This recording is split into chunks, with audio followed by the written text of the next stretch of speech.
Nunca fuiste al cine. Todas las noches, en el 88.7 de tu dial. This radio station will remain on the air day and night. Tiempo de descuento, se viene la última jugada. I have an urgent bulletin. Will Sheriff David Sims please contact KAB Radio? Lo hay tambaleante de una cuerda a la otra. Lausi le aplica una violenta derecha al flanco.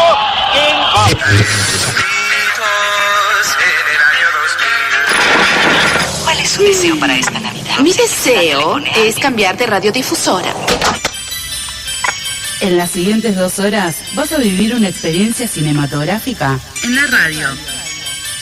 Apaguen sus celulares y disfruten la función. Comienza. Nunca fuiste al cine.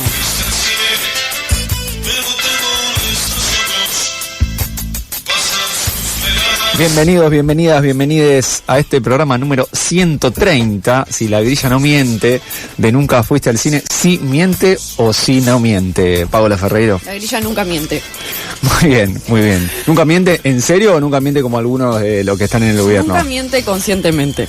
Puedo equivocarme. Está bien. Pero es un error mío, no de la grilla. Como sacan provecho todos de Freud, y su descubrimiento, cómo se hacen. Yo también, históricamente. ¿Sabemos el recorrido de ese colectivo? Es una buena pregunta, Agustina, y no lo sé. Yo tengo una gran historia con el 130. ¿Y dónde va? No sé de dónde va, pero yo me lo tomé en Munro. Una vuelta, estaba volviendo de Polvorines y el tren me dejó de garpe en Munro y dije, ¿cómo salgo de acá? Porque yo, muy porteñocéntrica, no tenía ni puta idea y gracias a Dios existo en la era que existe Google Maps y me tiró el 130, así que bueno. Bien, bueno, yo esos lugares del conurbano, como dice, bajada del territorio, como dice hermana Beba, los tengo recorridos fundamentalmente por el ascenso, ¿no? Porque Munro, me dice Munro, digo colegiales. Me dice Polvorines, digo San Miguel. Entonces, como que conozco las canchas porque soy hincha de un equipo que transitó y transita en el ascenso muchos años. Usted, bueno, no vamos a tocar ese No, ese tema no se habla. No vamos a tocar ese tema. Sensible. No. Pero bueno, en el presente no pasa nada de eso. Marco nos opera del otro lado de la pecera y del vidrio. Hoy un equipo muy reducido, sí, somos nosotros, los que estamos acá, porque Blas está yendo, o está en la cancha ahora, no sé, pero juega Boca hoy. Rosaura tenía un tema con el laburo, después nos vamos a encontrar porque se va a estar proyectando una peli allí en el espacio de Luciano Arruga. Santi Can está en una feria del libro, en algún lugar de Argentina. Y si no la hay, la hace él, la feria. Exactamente. La hace, es cierto, crea algo que... Claro. ¿El fin de semana tengo alguna feria? No, bueno, voy a hacer una feria. Pero tenemos un regreso hoy, un regreso esperadísimo, que está, en algún momento va a llegar el señor Ale Tevez con sus columnas a la cual nos tiene muy acostumbrados y acostumbradas, y además tenemos en breve una entrevista con el director de una película de la cual hemos hablado la semana pasada, sí, Bajo las banderas del sol, que se está dando ahora en el Malva y en la Sala Lugones. Una muy linda película, coproducción argentina-paraguaya, que cuenta algo sobre la dictadura de Stroessner, que aquí no se sabía mucho. No voy a profundizar demasiado porque cuando hablemos con Juanjo Pereira, que es el director de la película, le vamos a estar preguntando y no quiero spoilear ni anticipar nada. ¿Y usted también ha ido al cine? Sí, yo fui a ver una película que ya es clásica, fui a ver El Mago de Oz. Hay un reestreno. El Mago de Oz, la del 39. 39, claro. Sí, y la verdad es que es una experiencia hermosa. Creo que vi toda la película con una sonrisa. Es como... Está muy bien. Me gusta mucho y la volví a disfrutar, además, pantalla grande, esos colores que tiene. Bueno, muy bien. Ya contaré. Ya vas a contar el Mago de Oz. Yo no la vi, el Mago de Oz. Sí leí el libro cuando era chico, de Frank Baum, ¿no? El libro. Sí. Cuando era muy chico, creo que estaba en la primaria, y la verdad es que me sorprendió muchísimo, me encantó el libro. Así que voy a ver si me voy a dar ahí es una experiencia muy linda. Muy bien. Paula ha ido, porque no está Rosaura, que es quien coordina aire, ha ido a ver si puede comunicarse con Juanjo Pereira, el director de Bajo las banderas del sol, pero voy a decir que vimos algunas películas en conjunto con Pau, unos documentales argentinos, ¿sí? La imagen santa, que es una peli que tuvo una función única y de la cual ya habló Cecilia la semana pasada, nos mandó un audio sobre la famosa e icónica fotografía de Gilda en el álbum, en uno de los álbumes que hace, si no me equivoco es el último, y también vimos con Pau Entre Reinas, que es una peli que también es un documental argentino, y es un documental de archivo, como tantos documentales que venimos narrando, de archivo personal, ¿no?, que venimos narrando en Nunca Fuiste al Cine, y además también El Polvo, vamos a hablar del Polvo, que es otro documental que vimos hace unos años en el Festival de Mar del Plata. Así que tenemos de aquí hasta las 4 de la tarde, que es lo que dura este programa, muchísimas cosas. Sí, tenemos películas, tenemos análisis, tenemos entrevistas, así que quédese a este programa número 130 de Nunca Fuiste al Cine. Close your eyes.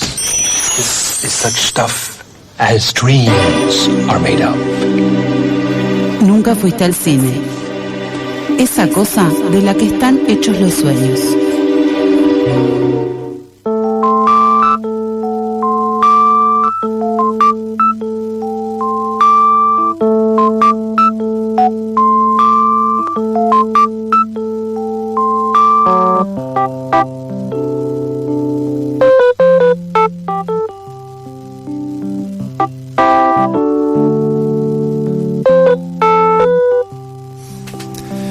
Bien, cuando fue el Bafisi este año, nos quedamos acá, salvo Ale Tevez, que la veo y la recomiendo, con muchas ganas de ver una película documental, Bajo las Banderas del Sol, que nos había llamado mucho la atención, ¿sí? Entonces estuvimos ahí esperando durante unas semanas a ver si llegaba a Argentina, si la pasaban en algún otro lugar. Viste que a veces, Agus, aparecen este tipo de documentales en alguna sala de la Ciudad de Buenos Aires y rápidamente lo avisamos.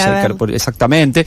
Pero no venía, se venía demorando, hasta que, bueno, apareció El Malo, apareció La Lugones, y por fin pudimos ver esta película que es candidata por Paraguay al Oscar. Yo no lo sabía, nos enteramos cuando la vimos en su estreno en el Malva el viernes pasado, y que se está pasando en el Malva y en La Lugones durante todo octubre, y esperemos que siga en noviembre, yo creo que sí.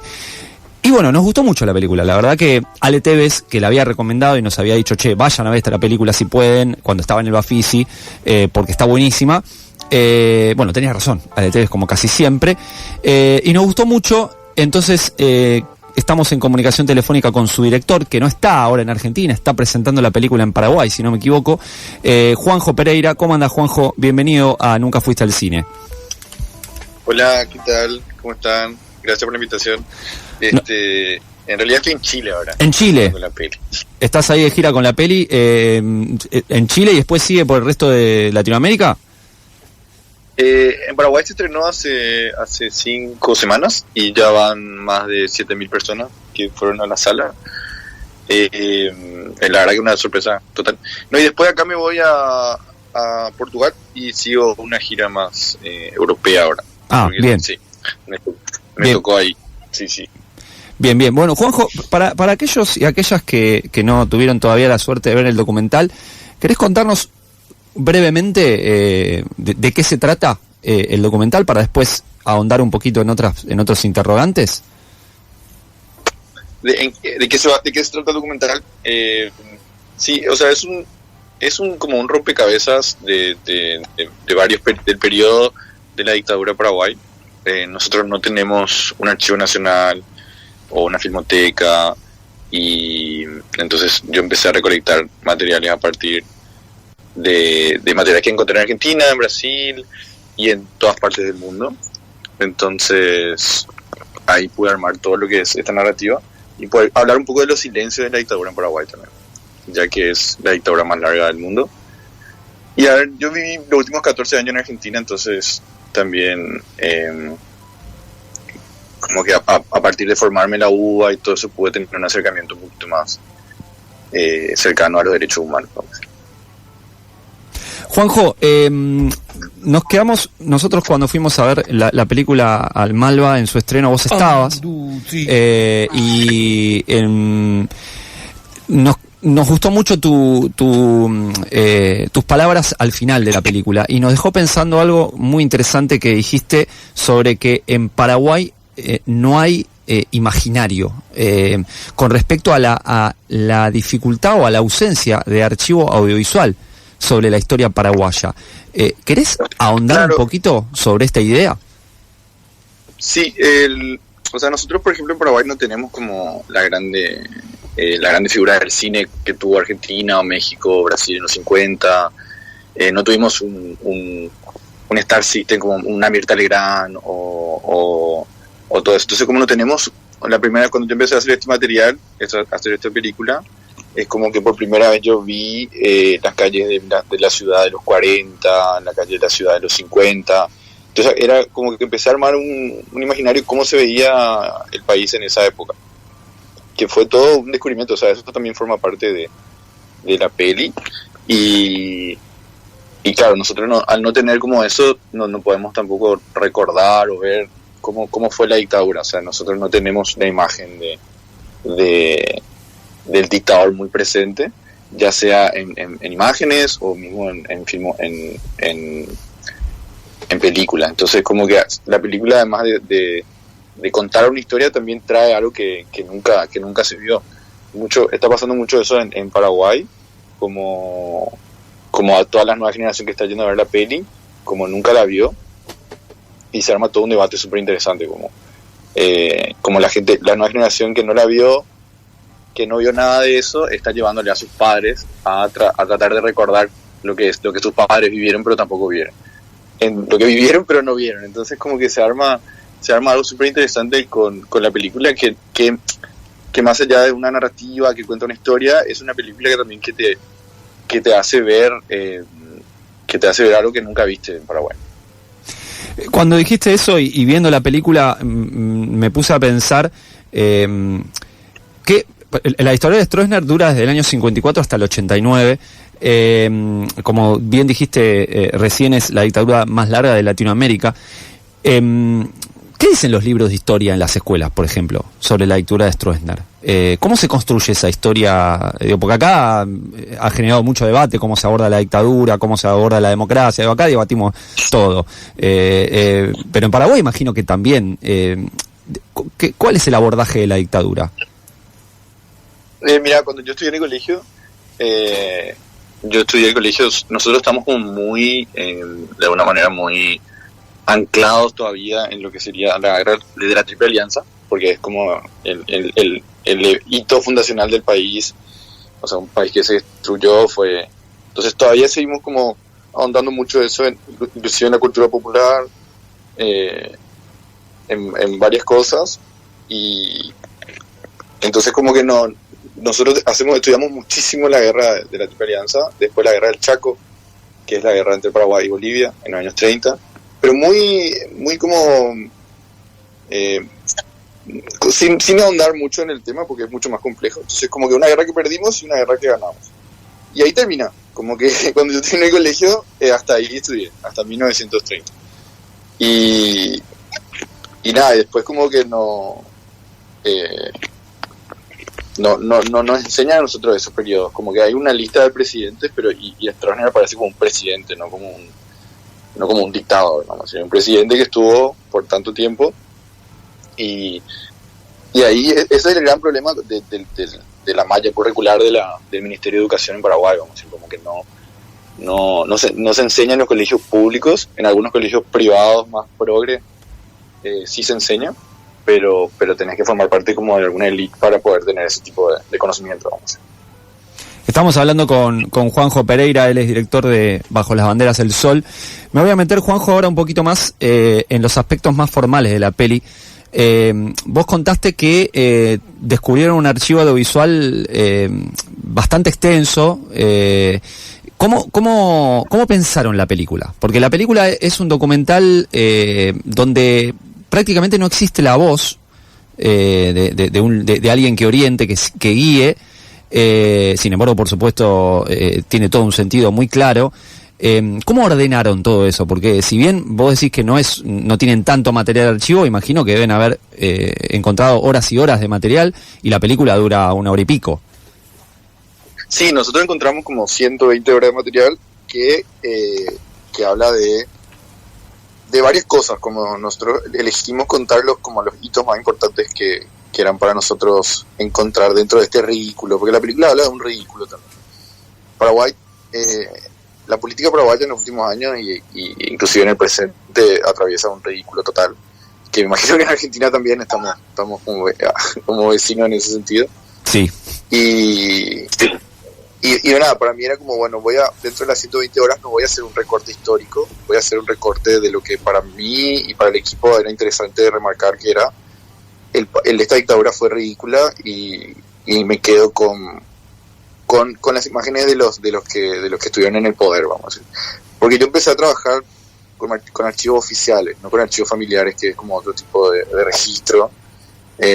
Entonces decidí como desmascarar un poco a estas figuras que por mucho tiempo no nos dijeron quiénes eran, y no tenían otra faceta que solamente la ridiculez de haber estado 35 años con elecciones falsas. Entonces a partir de esa mirada dijimos, bueno, no va a haber una voz en off, porque esto ya habla solo, no hace falta que yo guíe nada, y vamos a hacer que los archivos hablen y que choquen entre sí, vamos a hacerlo. Eso fue la propuesta desde el principio, que los archivos hablen, que choquen, y que no haya una voz de la verdad, vamos a decir, como una voz de un historiador o una voz mía de cómo yo me siento con estos archivos, sino que sea más como, al ver estos materiales en su crudeza, es como algo que no puedes negar. Entonces no está atravesado por mi opinión narrativa, mi opinión de voz, vamos a decir, pero sí está marcado por el montaje y los elementos que el cine también te da, ¿no? Que pudimos trabajar muchísimo con el montaje y con el sonido para marcar nuestra opinión a partir de ahí. Sí, se nota, es un documental que logra una mixtura muy interesante entre una mirada histórica de Paraguay. Digo, acá en Argentina conocemos muy poco de la historia paraguaya. Conocemos mucho más, por ejemplo, de la historia de Francia que de la historia paraguaya. Y la verdad es que aquellos y aquellas que desconocen la historia paraguaya y que ven el documental, por lo menos en Argentina, se encuentran con un panorama muy interesante, pero además hay un sello personal muy tuyo en el documental. Hay una mirada artística también. ¿Esto lo pensaste desde el principio o fue surgiendo a medida que fueron construyendo el sentido de lo que estaban armando?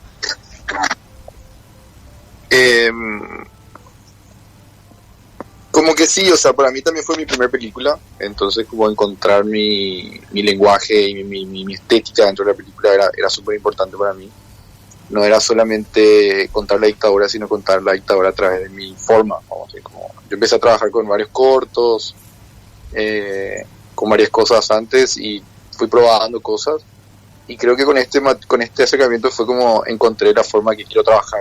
A mí no me gusta mucho el rodaje, me siento muy cómodo en la mesa de edición y poder trabajar con estos materiales que de alguna manera nada es mío, no son míos, pero bueno, lo puedes reapropiar como para contar a partir de mi punto de vista de lo que un pedazo de lo que fue la dictadura. Pues la dictadura es mucho más larga que 90 minutos en una película. Esto es una versión de lo que yo quería contar, vamos a decir. Y eso fue lo que traté de hacer.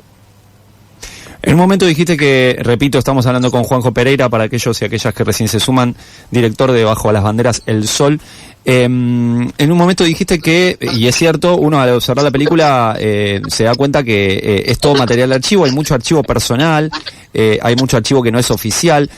¿Cómo fue el tema de los derechos con eso? ¿Consiguieron los derechos? ¿Cómo tienen más material que se podría editar para algo más largo posterior? ¿Tuvieron quilombo con los derechos o fluyó bastante rápido? No, la película se tardó bastante en hacer, justamente por eso, porque los archivos más que nada los archivos internacionales son muy caros y las licencias salen su costo. Entonces eso fue lo más complicado de haber trabajado con archivos europeos, más que nada. Y es una pregunta como cuánto valen los archivos, de quién es la propiedad, vamos a decir, de todas esas cosas, ante ante un país como Paraguay que no tiene nada, ¿no? que no viene a reclamar algo que, como por ejemplo Argentina tiene la AGN, que es una cosa increíble, o un montón de películas en algunos otros lugares, o Brasil, pero Paraguay como ante la falta total. Yo creo que las filmotecas europeas y cosas así deberían empezar a soltar eso y no cobrarlo, vamos a decir. Entonces fue complicado en ese sentido. Y sí, yo estoy trabajando en otros proyectos que son como lo que quedó afuera. Y también para mí la película es una apertura, como son tantos temas que toca, es una apertura para que otros realizadores también puedan hacer películas a partir de esta gran película comprimida, vamos a decir. Porque la película es una compresión de 35 años y dentro de cada escena hay una película. Entonces como me parece súper interesante que sea una ofrenda también a los realizadores de Paraguay. Me dejaste medio picando en algunas cosas que fuiste diciendo, un principio de respuesta a esto que te voy a preguntar ahora, pero ¿cómo fue recibida la película en Paraguay? Dijiste que fue mucha gente, que les está yendo bien en taquilla, pero más allá de la cantidad de gente, ¿qué despertó? Digo, ¿despertó algo, alguna crítica constructiva? ¿Cómo la tomaron? La verdad que por ahora ha sido una respuesta súper interesante, como se armó algo muy generacional, esto de que la gente está yendo varias veces a ver la peli, y también como que no hubo una respuesta negativa de parte de la prensa, vamos a decir. La gente está muy choqueada con la película de alguna manera. Creo que también es para el público internacional es una cosa, pero para Paraguay es otro golpe. Es como un silencio muy grande que de repente te ponen en la cara. Y también pasa esto de la gente se reconoce en el material, o van reconociendo políticos que hoy, hijos de hoy que están padres de que aparecen ahí, que hoy en día están en la política, sus hijos. Entonces armó como una rabia también en relación al Partido Colorado. Claro, que hoy gobierna el Partido Colorado, ¿no? Hoy por hoy gobierna el Partido Colorado. Sí, por hoy sí. Por ahora sí. Espero que cambie pronto, pero es un poco complicado. Bueno, Juanjo, te hago la última y ya te dejamos, y te agradecemos mucho la comunicación porque estás allá en Europa. Ahora estás en Europa no, estás en Chile, te vas después a Portugal. ¿Cómo sigue esto? ¿Está en el Malva? ¿Está en la Lugones la película? Para aquellos y aquellas, ahora cuando cortemos con vos vamos a estar repitiendo los días y los horarios. Después te vas para Portugal, ¿y cómo sigue la gira? Bueno, lo importante es que vayan al Malva, que para mí también es un sueño, que lastimosamente no lo puedo acompañar ahora porque estoy acá, pero estuve en la primera función y claro, el Malva, la Lugones son espacios que todo cineasta lucha y quiere llegar ahí, así que con mucha felicidad. Y está todos los viernes en el Malva, y los horarios en la Lugones son un poco más complejos, pero pueden seguirnos en Bajo las Banderas en Instagram, y ahí está toda la data. Ahora sigue Lisboa, Austria, después Alemania, y eso por ahora. Eso por ahora que yo tengo asegurado, pero sí la película se está viendo también en varias ciudades de Estados Unidos, y la verdad que muy contento. Juanjo, te mandamos un abrazo gigante, muchas gracias por esta charla. Muchísimas gracias por la invitación. Bien, era Juanjo Pereira, director de Bajo las Banderas, El Sol. Vamos a refrescar un poquito los horarios que dijo de la película. En el Malva está, como dijo Juanjo, todos los viernes de de octubre, y seguramente se estire a noviembre porque la respuesta está siendo buena, a partir de las 8 de la noche, ¿sí? La semana pasada fue el estreno, el 10 de octubre, y sigue. Y en la Lugones tienen más opciones, ¿sí? Va a estar durante todo octubre, el jueves 9, el sábado 11, el domingo 12, el miércoles 15 a las 9 de la noche, y el jueves 16, viernes 17 y sábado 18, es decir, hoy está, por ejemplo, a las 6 de la tarde. Así que vayan a verla. De hecho, ahí estoy repasando, hoy es la última función, ¿sí? Ahora que estoy mirando bien, estuvo el 9, hoy es la última función en la Lugones, así que tienen tiempo, son las 3 menos cuarto, 2:30, perdón. Aprovechen, hay que aprovechar. Exactamente, a las 6 de la tarde. Me manda acá, Pau me trajo un mensaje, lo voy a leer, sí, que nos mandaron al WhatsApp de la tribu, que no lo dije y que aprovecho para decirlo. Pueden mandar sus mensajes al 11 31 26 0887 o a nuestras redes, Nunca Fuiste Cine, Instagram, Twitter, en YouTube también subimos los videos. Bajo las Banderas del Sol dice: brillante película con un extraordinario trabajo de selección y compaginación que logra, aún con mucho material documental de propaganda oficial y oficialista, lograr transmitir una visión crítica de la dictadura. Acabo de regresar de Asunción y efectivamente prácticamente no hay marcas de memoria pública ni social del régimen de Stroessner, a excepción de un pequeñísimo Museo de las Memorias Iniciativa Civil y el Museo de la Justicia, pequeñísimo y apenas conocido y visitado. Felicitaciones al realizador, a Juanjo, y a nosotros también por difundir esta película. Gracias a la persona que nos ha mandado este mensaje, suscribimos a todo lo que dice. Bajo las Banderas del Sol, entonces, en la Sala Lugones la tienen hoy a las 6 de la tarde, no cuelguen porque en la Lugones es el último día, veremos si se renueva, y en el Malva hasta el último viernes de octubre, seguramente a las 8 de la noche. Pueden sacar las entradas en las páginas de cada uno de los lugares. Nos vamos en esta primera parte, ya está Ale Tevez ahí calentando con la camiseta de Almirante Brown, me pareció verlo. Nos cortaron el agua esta mañana.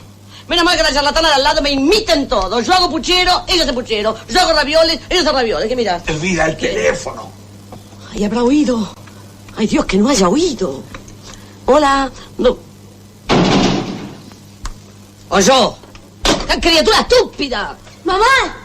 Dice doña Elisa que nos vayamos todos a la mierda. Nunca fuiste al cine. Hola, ¿qué tal? Saludo al equipo de Nunca Fuiste al Cine y también a la audiencia. Soy Lucía Ciruelos del Museo del Cine de Buenos Aires.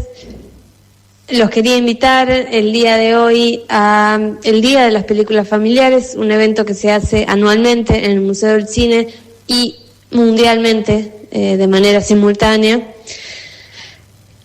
que se desarrolla hoy en la sala del museo de 15 horas a 18, en Cafarena 51, en el barrio de La Boca.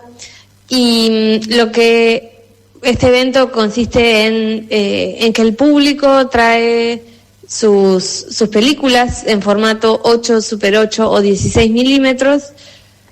Nosotros las reparamos, las limpiamos y las proyectamos en el momento. Tanto las personas que traen las películas como la misma audiencia que está mirando comentan esas películas. Y bueno, es un día de mucha alegría, de reunión, de mucho divertimento. La verdad es una jornada bastante atípica en la sala del museo. Y bueno, espero que puedan venir, espero que el equipo pueda estar. Y bueno, los esperamos el día de hoy. Gracias, Lucía Ciruelos del Museo del Cine. Estuvo acá, Lucía, hace no tanto, en una entrevista realmente maravillosa. Gracias por la data, que nos sirve también como introducción para esta columna que hoy trae Ale Tevez. ¿Cómo va? ¿Cómo andan? ¿Todo bien? ¿Tanto tiempo? Un montón. Un montón de tiempo. Los medios tradicionales trabajan para que ustedes no puedan tener esto. ¿Te das cuenta? Nos tiran bombas de todos lados. La culpa es del kirchnerismo, seguramente. Como todo. Es lo que yo tengo que escuchar todos los días. Exactamente. Es para que no te sientas tan... Me siento en casa. Claro, para que no tengas tanto desarraigo. Bueno, pero veo que ahí tenés una foto, Has cambiado, no vamos a decir demasiado, también. Vamos a decir realmente hay un desvío a lo Michel Desertó ahí. Sí, me pasó lo digital. Claro, pero no vamos a andar más porque hay que ver quién está escuchando. Bueno, hoy me puse a pensar de qué fue la última columna que hiciste y no lo recordaba. Sí, ¿cómo que no? ¿De qué fue? De Enrique Carreras. Enrique Carreras, ahí está. Sí. Pensé que había habido una en el Me compré una remera de Enrique Carreras. Hizo muy bien. ¿Y la tenía que haber traído? No, porque todavía no está. La preencargué. Ahí va. Perfecto. Cena con Olmedo y Porcel. Así que. Uy, muy bien. ¿La va a llevar al Festival de Mar del Plata? Pues puede ser. No voy a ir a Mar del Plata. ¿No va a Mar del Plata? No, tengo que trabajar. No, claro, no le da igual. No, pero después me voy a otro. Dice, voy a ver, ¿a cuál va? A uno en Entre Ríos. Bueno, ¿cuándo es el de Entre Ríos? Ay, me mataste. Bueno, no importa, pero lleve la remera ahí. Yo tengo un solo dato, hoy vengo con datos de una sola cosa. Es como Paola Argento, se le va. Claro, está bien. Bueno, empiece con su columna, a ver, ¿de qué va a hablar? Bueno, recién estábamos escuchando a Luz Ciruelos, que habló del Día de las Películas Familiares, que es hoy en el museo, creo que recién dijo muy bien la data. Uno de los días más divertidos del año para mí, aunque lamentablemente no puedo ir este año, después corto una racha. Porque ahí llevan de todo, o sea, cualquier persona que tenga material en fílmico que es muy muy divertido, es muy emocionante también, digo, porque hay gente que, por ejemplo, ve a sus abuelos por primera vez, eso me parece muy loco, movimiento, tremendo. Digo, son materiales que uno no puede ver en la casa porque no hay muchos proyectores, y si hay, no hay muchos que anden, pero también hay cosas divertidas, tipo gente enterándose que sus abuelos entre tantas latas tenían películas porno también. Ha pasado hace poco, donde una persona llevó las rollos que tenía su abuelo y entre las dos había una película porno, pero bueno. Pero no protagonizada por su familia. No, europea, ¿viste? Está bien. Que bueno, de arte, de porno arte. Claro. Pero bueno, eso es el Día de las Películas Familiares, hace creo del 2002 más o menos, que lo hacen todos los años. Acá lo trajo Paula Félix Didier a la Argentina, lo vio afuera y dijo, hay que replicarlo acá con éxito total. Sí, además me parece, Ale, capaz que lo que digo te parece una girada el decirlo, pero bueno, hoy vimos con Pau un documental también de archivo familiar. Hay muchísimo documental últimamente de archivo familiar. Sí, claro. Tremendo. Sí. Sí, hay mucho, se hace mucho, digo, las nuevas, queda raro decir, pero las nuevas generaciones abrazaron las películas familiares. O las películas hechas con archivo familiar. Yo separaría una cosa y la otra. Porque una cosa es lo que construyen con ese material, y esto es material que no fue pensado más que para un recuerdo familiar. Exacto. Aunque después con eso pueden hacer grandes cosas. Digo, me acuerdo de para mí la gran película familiar de los últimos tiempos argentinas, que es Adiós a la memoria, de Nicolás Privera, que usa mucho material que filmó el padre, también filmó a la madre desaparecida durante la última dictadura, y también a Nicolás de chico, y todo eso lo se resignificó ahora, pero digo, esas películas no estaban hechas para posterior, digo, o sea, menos sabiendo después lo que iba a pasar. Pero cómo eso se puede convertir en algo muy interesante. Sí, para mí hay quizás demasiadas. Hay muchas, sí. Hay algunas que están muy bien. Están agotando un poco el recurso, ¿viste? Porque de 10 buenas, de 10 películas habrá una. Bueno, justamente la semana pasada vino Azul Eisenberg, y una de las cosas que ella dice, citando a un autor, diciendo, bueno, está bueno trabajar con el archivo familiar, pero tiene que decir algo. Obvio. Tiene que decir algo sobre el presente, o tiene, porque si es solamente pasar al archivo familiar, y bueno, en mucho sentido no hay. No, obvio, y digo, mucha gente tiene archivo familiar y no todo es interesante, pero pasa con todas las películas. Bueno, vayamos a... Bueno, y hoy hay películas familiares, bueno, una historia de Instagram, podría ser, digo, en este momento, lo que un poco... se adaptó estos formatos a la nueva realidad de redes sociales y eso.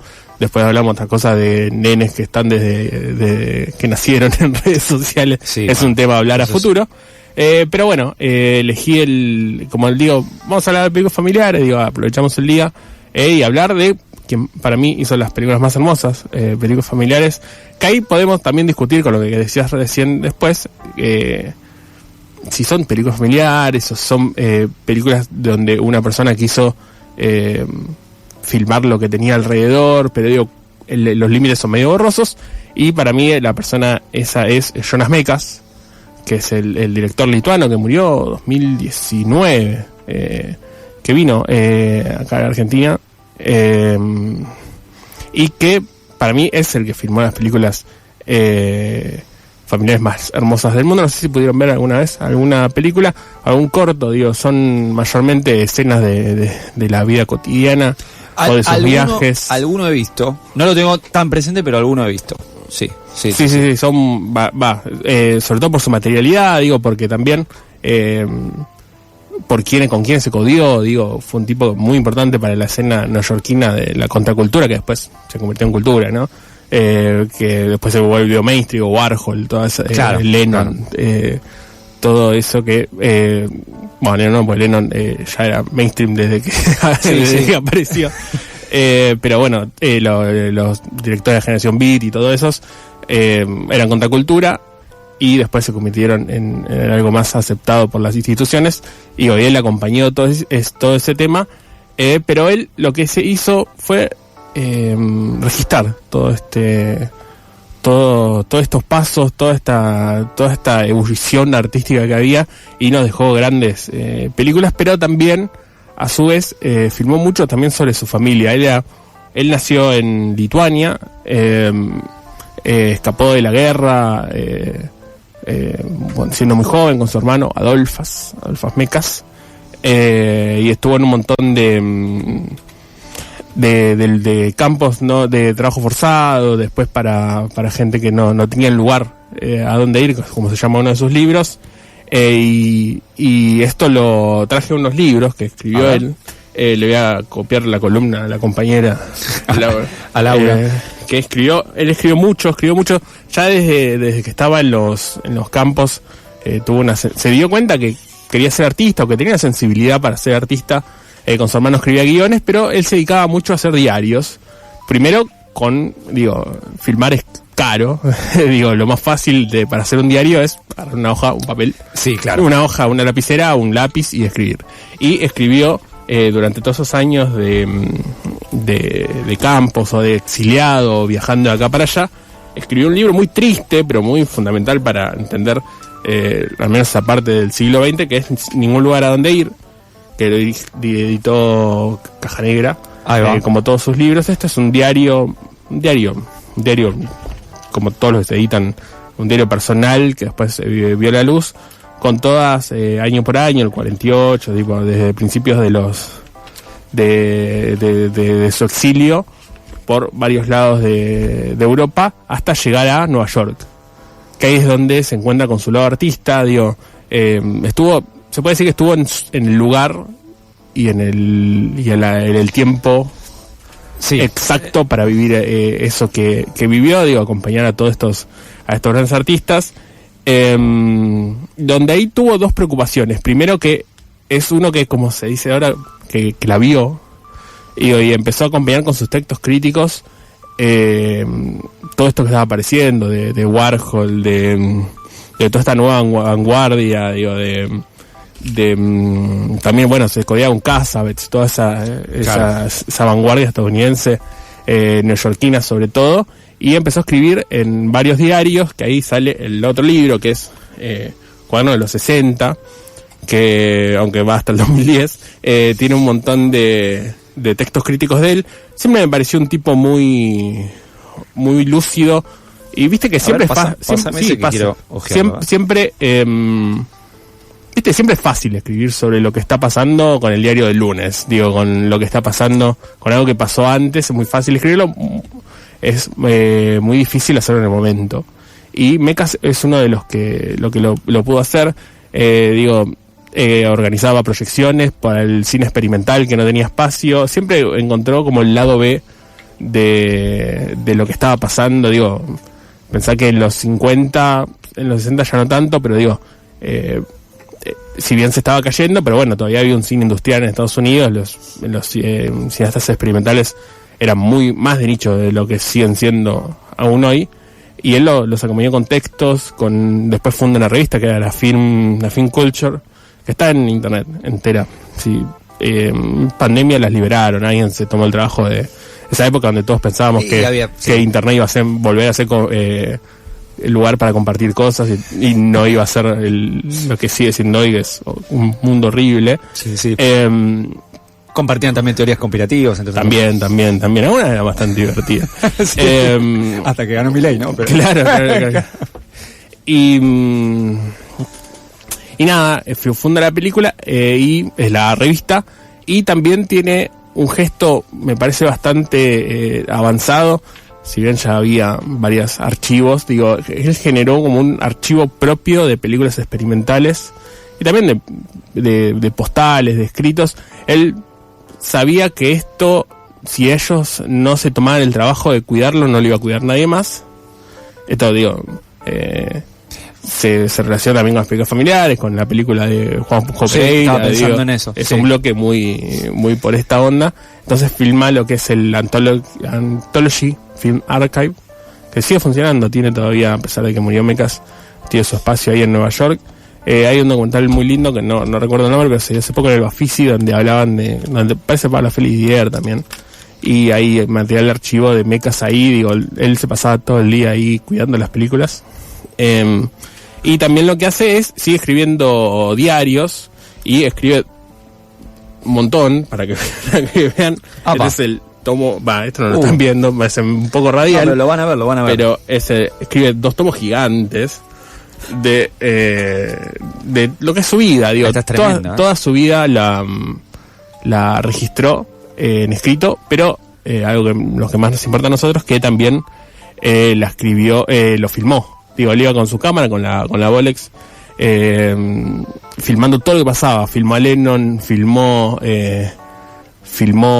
no sé, jazzistas, filmó lo que era en Nueva York, y se dio cuenta la Nueva York de esos años que no era la misma Nueva York. Digo, ellos eran exiliados que vinieron sin plata, caían en Brooklyn. No es nada de lo que Brooklyn no es lo que es ahora, sino realmente era un lugar de gente con muy poco dinero y complicada sí. Pero bueno, cayó ahí porque venían sin plata de las Europas, y eso está todo registrado, y se dio cuenta que filmando su vida cotidiana también filmaba lo que pasaba, digo, como un registro documental, sin ponerse a pensar mucho, pero también se dio cuenta que sus películas familiares eran también un registro de lo que pasaba en el pueblo, en los pueblos.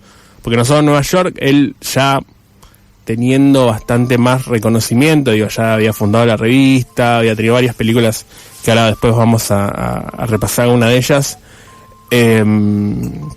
Lo que lo invitaban a Moscú, y él aprovechó, digo, ya que voy para allá, paso por Lituania, vuelvo, y ahí filmó una de sus grandes películas, de reminiscencias de un viaje a Lituania, donde filmó lo que quedaba de su familia, lo que quedaba de su pueblo, digo, un pueblo arrasado también, y que la posguerra no tampoco le hizo crecer mucho. Entonces quedaron todos esos registros, y que hoy podemos ver, y que hoy podemos entender cómo se vivía en esa época, no solo en la vanguardia artística, sino también en los pueblos que sufrieron no solo la guerra, sino la posguerra, y que no pudieron recuperarse. Y todo esto lo hizo con su cámara, filmando lo que tenía enfrente, y eso me parece que es lo que lleva a que las películas familiares o que las películas amateurs sean tan importantes. Tengo un amigo que me dice que siempre que Mekas es un autor menor, lo mando un saludo a mi amigo Cristian Ulloa, que está escuchando, no sé si está escuchando, pero le voy a avisar. Yo creo que está bien que sea un autor menor, digo, no, yo estoy cada vez más en contra del autor, y no me parece que el cine sea solo de los grandes autores. Creo que los autores menores tienen que tener su espacio, y creo que es lo más lindo, lo más divertido de encontrar, digo, esos que no vas a encontrar, aunque Mekas es una figura totalmente arraigada a las instituciones actualmente, digo, todos los festivales van a tener alguna película de él, pero bueno, los autores menores me parece que son más que importantes para entender la cinematografía del país y del mundo. Digo, no podemos vivir de las grandes películas. Y de épocas también, ¿no? También. Cómo se cuentan las épocas, no solamente los grandes autores. Sí, digo, los 70 lo puede contar Coppola, y lo puede contar, después lo pueden contar Scorsese, pero también el lado B lo está contando Mekas y Warhol. Digo, tienen que convivir las dos. O sea, esa idea que tiene que convivir la cultura y la contracultura, ese lado A, ese lado B, es lo que hace que se formen las filmografías, ¿no? de todos los países. Y hay algo que me gusta mucho, que esto lo saqué de un texto de Marcelo Alderete, el ex programador de Mar del Plata, ahora actual residente de Corea del Sur. Un lugar que me gustaría ir, ahora que lo estoy pensando, que él escribió un texto cuando murió Mekas, y cita una máxima de Truffaut, un nombre propio gigante en la historia del cine, que donde habla de las películas del mañana, y creo que Mekas estaba haciendo las películas del mañana, y también habla un poco de esto que hablábamos hace un rato de la cantidad de películas familiares convirtiéndose en películas en este momento. Así que voy a leer esto que dijo Truffaut, que dijo: la película del mañana la intuyo más personal incluso que una novela autobiográfica. Los jóvenes cineastas se expresarán en primera persona y nos contarán cuánto les ha pasado. Podrá ser la historia de su primer amor o del más reciente, su toma de postura política, una crónica de viaje, una enfermedad, su servicio militar, su boda, las pasadas vacaciones, y eso gustará porque será algo nuevo y verdadero. La película del mañana será un acto de amor, dijo Truffaut en ese momento, no pensando en Mekas, sino pensando en las películas que nos iban a quedar. Y de otro lado, Mekas no le gustaba mucho la Nouvelle Vague, y también lo voy a citar un poco para tirar abajo toda esa ternura que dijo recién Truffaut. Dijo: la Nouvelle Vague francesa no es realmente tan nueva y tampoco muy diferente al resto del cine comercial francés o cualquier otro. Si son tan convencionales a los 20 años, ¿cómo serán a los 40? Dijo en ese momento. Duro. Jonas Mekas, sus libros son muy buenos, tiene 3 estos, tiene el de los diarios del exilio, también tiene las críticas, y tiene uno más que es el último que editaron, porque hace poco se cumplió 100 años hace 3 años, pues nació en 1922, igual que Amiante Brom. 24 de diciembre nació. 24 de diciembre de 1922. Casi como Jesús. Casi como Jesús. Y sacó un libro de anécdotas y de vivencias en toda esta parte artística, llama Destellos de Belleza, que es como uno de sus más grandes películas, que tiene películas de 4 horas, 5 horas, y tiene películas de cortos de 2-3 minutos. Digo, adentrarse en su filmografía es para todos los tiempos y gustos. Y este es muy divertido porque tiene mucho name dropping, tiene nombres que van a permanecer en la historia del arte, pero él siempre estuvo experimentando hasta los últimos días de su vida. Se compró un iPhone, me hace acordar mucho a esas personas que encuentran el avance tecnológico y se quieren adaptar y no tirar abajo todo lo nuevo. Y él en 2007, que se compró un iPod, hizo un proyecto hace 365 días que era filmarse videos digitales de él en su casa, o arreglando películas, o hablando mucho, porque él tiene muchas películas y en la mayoría tiene muchas voces en off, donde él cuenta todo lo que le pasa o lo que está pasando alrededor, y eran videos de 3 minutos, y eso me hace acordar mucho a lo que hacía Lynch en los últimos años, que él se filmaba contando el tiempo, el clima de la mañana. Y digo, cómo estas personas quieren dejar un registro de lo que les pasa y de lo que está sucediendo alrededor de ellos, y me parece que tendríamos que volver un poco a no solo registrar lo que nos pasa. Yo no veo películas ahora cineastas que estén saliendo a filmar lo que está pasando alrededor, y mira que ahora tienen para hacer y mucho, y también cómo se ha perdido también esta idea de las películas familiares o del registro familiar que estábamos hablando, que termina en Instagram, termina en píxeles, que después cuando necesitas vaciar el teléfono para bajar una canción, necesitas borrás y no existen más, y creo que va a ser un problema. Hay que pensar también cuáles van a ser las películas familiares de los próximos, 20, para no ser tan extremista y no decir dentro de 5 años. Y a esto me lleva a preguntarles a ustedes si tienen películas familiares o cómo es su vida, porque me acuerdo que con Esquirlas, la vieron en el documental de... Sí. Siempre me sorprendió como toda esta gente la filmaba, tenían tantos registros de su vida. En mi casa debe haber 2 fotos como mucho, ¿Y cómo es la relación de ustedes con las películas familiares o con los registros familiares? ¿Se juntan a verlos? ¿Cómo? No, yo no hago absolutamente nada. No tenemos, compartimos con Pau la familia, ¿no? Claro, cierto, somos hermanos, hermanes. Yo particularmente tenemos algunos álbumes de fotos, pero registro audiovisual no. Registro audiovisual no hay nada en nuestra familia, absolutamente nada. Sí hay muchas fotos, hay más fotos de los 80. Sí. Y hay también muchas fotos de los 60, 70, de mías de chicas no hay tantas como de ustedes, no se los querían más me parece. Pero sí, no, también, nuestro abuelo sacaba muchas fotos. Sí. Y él falleció a principios de los 2000, hoy hubiese sido su cumpleaños. Exacto. Así que justamente se ve que después de él no hubo mucho más registro fotográfico, pero nunca, claro, pudo acceder a una cámara, se ve, no fue su interés, porque no hay nada audiovisual filmado, son todas fotos. No, ahora la voy a dejar a Gus, solamente agregar que no hace poco, pero en un momento revisando el archivo familiar, encontré un álbum de fotos de mi abuelo en la pelea de Ali contra Bonavena. ¡Wow! Aparece Bonavena en las fotos, él era amigo personal de Bonavena. Fotos de muy buena calidad, no las ha sacado él porque él aparece además, pero están todas pegadas, o sea, si se las doy a Paula, tenés que hacer un documental sobre eso, dale. Es que me choreaste ese álbum. Te lo paso.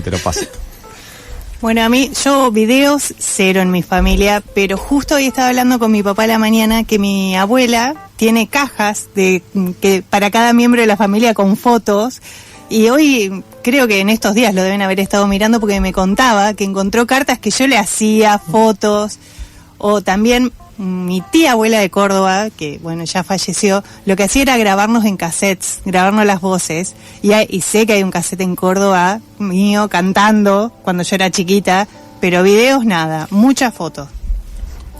Lo de los cassettes no es la primera vez que lo escucho, de hecho tengo una amiga que sus papás grabaron en cassette su casamiento. Wow. O sea el casamiento es el audio. Como radioteatro. Sí. Es todo el audio de su casamiento. Yo tenía un cassette practicando una canción porque yo patinaba la R cuando era chiquito. Bien. Entonces me hacían y tenía un cassette, me acuerdo, me hizo acordar a Gus. Y vos, Ale, dijiste algo, pero... No tiene, o sea, solo fotos, no hay registro audiovisual, y las fotos hay bastante cuando yo era chiquito, pero ponele ya a mi hermano que nace en el 2001, de sus primeros años puede ser que haya algo, pero viste, cuando pasa al digital, de las cámaras digitales se perdió todo. Eso va a ser realmente un problema, para toda esa generación, que quiere pensar, o nosotros mismos queremos saber cómo se vestía la gente en esa época. Son registros documentales las películas familiares, y nos va a costar un poco recuperar eso. Ni hablamos de las películas, eso ya vinieron gente más capacitada acá para hablar de eso. Pero eso en mi caso no, y me pone un poco triste que mi hermano no tenga registro de eso, y y qué va a pasar a futuro también es algo que me preocupa. No digo que no puedo dormir a la noche, pero un poco me preocupa lo que va a pasar con todo esto digital. Pero por suerte las de Mecas quedaron. Tiene grandes películas, o sea, las más conocidas está Walden, que es del 69, o Lost, esa bastante larga. Le dan hace poco en el CCK, que no voy a decir cómo se llama. También Reminiscencias del viaje a Lituania, que es el que estábamos hablando. Y la última es algo así como Recortes de la vida de un hombre feliz. Porque siempre se mostró muy agradecido, a pesar de todo lo que vivió, se mostró muy agradecido con la vida, no digamos que era un tipo muy nostálgico tampoco, sino que siempre iba para adelante. Y nada, para cerrar voy a leer algo que siempre me gustó mucho de él y que siempre lo tomo como una declaración de principios, que él lo escribió muy temprano, de las primeras veces que compró su cámara, que es cuando llegó a Nueva York. Ellos querían ir a Chicago, pero vio a Nueva York y se encandilaron un poco con las luces. Y escribió: como exiliado, como persona desplazada, siento que he perdido tanto, mi país, mi familia e incluso mis diarios tempranos escritos durante 10 años, que he desarrollado la necesidad de intentar retener todo lo que me sucedía, con ayuda de mi cámara Bolex. Filmar se convirtió en obsesión, pasión y enfermedad. Así, ahora tengo esas imágenes a las que aferrarme. Excelente, Ale. ¿Has elegido un tema? Elegí un tema, ya que habíamos hablado de que Lennon es parte de su vida, hasta sus últimos años de vida de Lennon estuvo mecas ahí dando vueltas. Hay muy lindas filmaciones de Lennon con Yoko, así que voy a poner mi tema favorito de Lennon, que es Cómo Podés Dormir de Noche, que le dedicó a su amigo Paul McCartney. Ha pasado la columna de Ale Tevez, quédese, falta mucho para las 4, esto es Nunca Fuiste al Cine.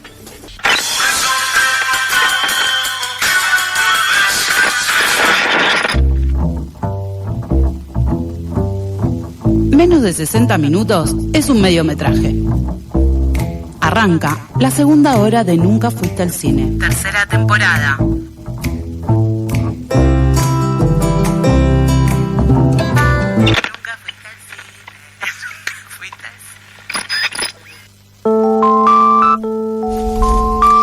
Bueno, continuamos esta segunda hora después de una gran columna de Ale Tevez. ¿Cómo se lo extraña, Ale? La verdad, ha sido consumido por tener que laburar, lamentablemente, y no poder venir tan asiduamente como venía antes, pero siempre que viene es una fiesta. Y bueno, vamos a hablar de las pelis que estuvimos yendo a ver, que adelantamos algo al inicio del programa, pero ahora vamos a hablar largo y tendido. Agus, fuiste a ver una peli que yo no vi nunca. Yo tampoco. No entiendo cómo. Y que nos hemos prometido que la voy a ver por primera vez en el cine. ¿Qué fuiste a ver? Fui a ver El Mago de Oz, fuimos con Santi, que también le gusta mucho.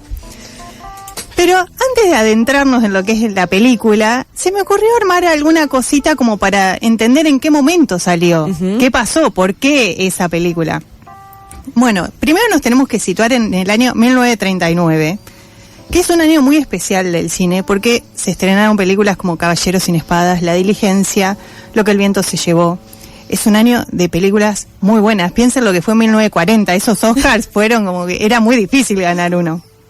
Pero bueno, estamos en un cine que era la industria, que ¿por qué funcionaba? ¿Por qué se daba? Había dos cosas. Una eran los grandes estudios, que era el pilar, donde actores, actrices, guionistas, directores hacían contratos largos, por varias temporadas, por varias películas, y así iban filmando, salían una película atrás de la otra, y los estudios no solamente tenían las películas, sino que también tenían el cine para pasarla.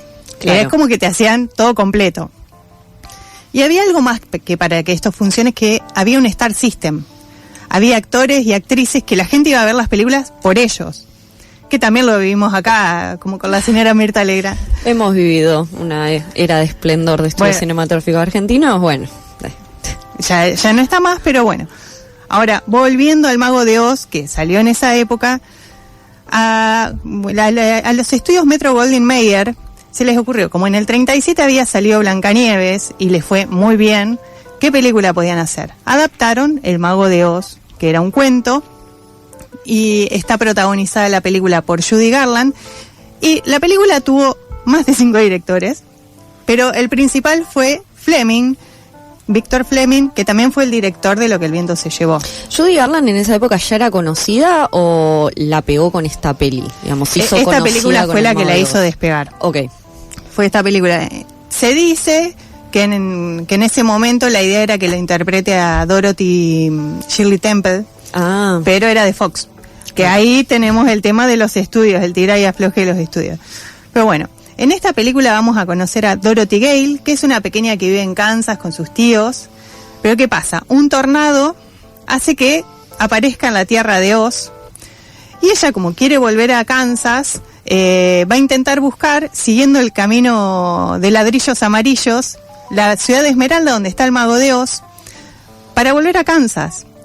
Ahí, en todo ese camino, va a conocer a varios amigos. Va a conocer al espantapájaros, que él va a querer un cerebro. Va a conocer al hombre hoja de lata, que él va a querer un corazón. Y al león cobarde, que va a querer ser valiente. Y también va a ir con ese perrito tan lindo, Toto, que tiene. Y bueno, van a vivir varias aventuras hasta que llegan a conocer al mago. Esa es la idea básica. Miren la película porque pasan muchas cosas más. Hay muchas cosas interesantes atrás que ahora las vamos a ir viendo porque hay muchos datos, hay muchas cosas que se inspiraron en la película. Cuando uno se pone a pensar, ¿por qué fue tan importante El Mago de Oz? ¿Por qué marcó tantas cosas? Es que puede considerarse una de las películas más influyentes de la historia, porque no solo influenció a todo lo relacionado con El Mago de Oz que vino después, sino a películas, a directores, a series. Por ejemplo, Lynch, en varias películas, toma puntos del Mago de Oz, y en Corazón Salvaje hay muchas referencias. Tenemos Matrix, claro. Tenemos Twister, la película Twister. Sí, que claro. Se llama... Dorothy, se llama Dorothy, la tiene impresa como en un dibujito. Y también, bueno, porque es un embudo para el tornado. Claro. O sea, es total la referencia al Mago de Oz. Matrix, que esa la había hecho. Avatar, cuando están por ir a Pandora, le dice, bueno, ya no estamos en Kansas. Que esa es otra cosa que tiene el Mago de Oz. Hay frases que ya son muy conocidas para todo el mundo, como esa, Toto, creo que ya no estamos en Kansas, o si no, no hay lugar como el hogar. Hay canciones que... Somewhere Over the Rainbow, ¿quién no la relaciona a la película? Y es una canción que tiene millones de versiones, creo que no hay nadie que no la conozca. Pero bueno, también influyeron a personajes, por ejemplo, en Star Wars, Chewbacca es un león cobarde. C-3PO es un hombre de hoja de lata. Claro. O sea, hay como ciertas cositas que se pueden ir encontrando. De hecho, hay una teoría que los de Pink Floyd dijeron que no es así, pero yo no sé, no estoy segura todavía. Para mí eso ratifica que sí, que es así. Pero que hicieron como una banda sonora especial para el Mago de Oz, que si la sincronizás en determinado momento, que esa banda sonora sería The Dark Side of the Moon, ese disco, si lo sincronizas en determinado momento, coincide con todo lo que pasa en la película. Demasiada coincidencia. Bueno, hay que hacerlo. Habría que probarlo. De hecho, en un cineclub lo hacían. Y sí, acá alguien lo tiene que haber hecho. Sí, olvídate. Sí. En Lucero, creo que en Lucero lo hacían. Después, la película, por ejemplo, tuvo muy buena crítica cuando salió. De hecho, ganó 2 Oscars. Y eso que, como contaba antes, la tenía difícil. Ganó Mejor Canción Original y Mejor Banda de Sonido. Pero no les fue tan bien en la taquilla. Y vos decís, ¿por qué? Si les funcionaba bien, la gente iba al cine. El tema es que los estudios tenían los cines y bueno, tenían ya definidos qué película iba a estar en cada momento. Entonces cuando salía y justo tuvo como competidora del mismo estudio Lo que el viento se llevó. Claro. Así que eso lo hizo medio difícil. Y para ese momento la película había salido más de $2 millones, que ahora decir que no es nada, para las producciones de Hollywood actuales no es nada, pero en ese momento era muchísimo y tardó en recuperarlo. Lo que pasa es que después se transformó también en una película que en Estados Unidos daban en la tele, empezaron a salir todo lo que tiene que ver VHS, DVD y todo, y bueno, ahí se hizo mega famosa e inspiró muchísimas cosas, como contaba. También la película tuvo un rodaje bastante complicado, no fue tan fácil, el sistema de los estudios no era fácil, tenían jornadas impresionantes de filmación, tuvieron muchos problemas con lo que era el maquillaje. De hecho, hubo 2 hombres de hojalata, porque el primero lo pintaban como con un polvo de plata y lo aspiró, terminó internado ese hombre. Tremendo. Terminó internado. Esa no sabía, porque he leído curiosidades sobre el rodaje del Mago de Oz, que es tremendo. Sí, porque claro, bueno, en el año en el no que tenía se corazón, hizo... pero tenía pulmones. tenía pulmones, pobre hombre. No, es que en el año en el que se hizo probablemente no había tanta conciencia de las pinturas tóxicas, ese tipo de cosas. No, conciencia ni de los derechos del trabajador tampoco. Claro, eso olvidate. 16 horas. Bueno, ahora más o menos tampoco. Estamos volviendo dentro de poco, hombres de hojalata. Estamos en Kansas, no, estamos en Argentina, claro. Bueno, después pasó también, por ejemplo, el león cobarde del traje, tenía piel de león real. Entre todo lo que de derechos de animales tampoco no había ni humanos derechos. Tampoco pesaba mucho el traje, entonces pesaba como 40 kilos entre todo lo que le ponían, tenía jornadas de maquillaje larguísimas. Después también pasó que, bueno, el otro hombre de hojalata le pusieron como en crema eso plateado y le hizo mal a los ojos. Los maquilladores. No tenía que ser plateado, ya está. Ya está, déjalo ser. Claro. Sí, ellos seguían. No, pero después tremendo. la bruja, la mala, la verde, le pasó que en una de las escenas se hizo como un incendio, se quemó, estuvo internada.